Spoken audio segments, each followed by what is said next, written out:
In the summer of 1969, on the 29th of June to be exact, a young man traveled from Long Island to Stratford, Ontario. He took the bus. I must have taken the bus. Of course I took the bus. To visit his old childhood friend. Beautiful Dorrit. Who lived in a small farmhouse there. He was grieving because that spring, just maybe a month or two before, my best friend Steve had just been killed in a car accident. For him, this was the end of dreaming. At the same time that his insides were contracting into a hard knob, one that, if not attended to soon, might turn from grief into something far, far worse. The world around him was exploding. Of course, this was the middle of Vietnam. There was rioting in the streets and prosecution of the Chicago 7. And although he wasn't thinking about it at the time, as the bus pulled into the small station in Stratford, in less than 3 weeks, Apollo 11 would set out for the moon, propelled by a series of long and short explosions, thrusting it across virgin space.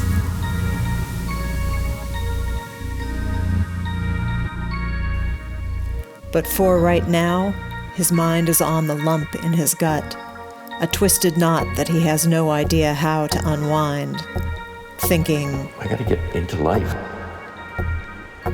Yeah.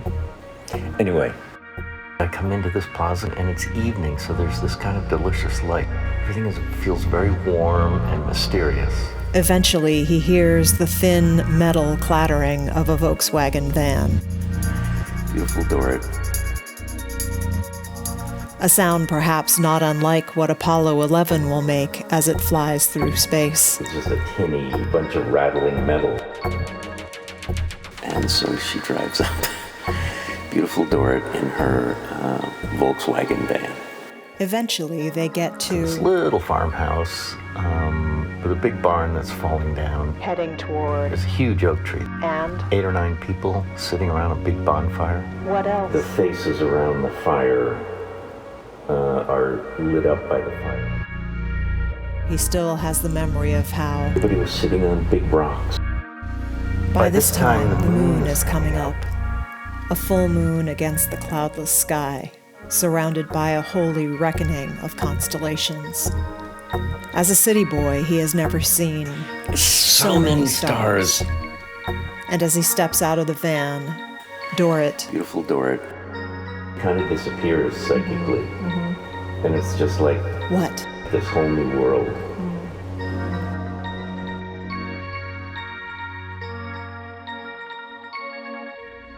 Slowly, he comes to understand that these glowing faces have gathered around the fire for a reason. The whole point of the fire and the gathering, it wasn't a ritual or anything, but it was just to honor the last virgin full moon that mankind would ever see. It was kind of a wake. There was a sadness. It was not a celebration that we were stepping on the moon. Because, of course, Western culture does not sing poets. Yeah.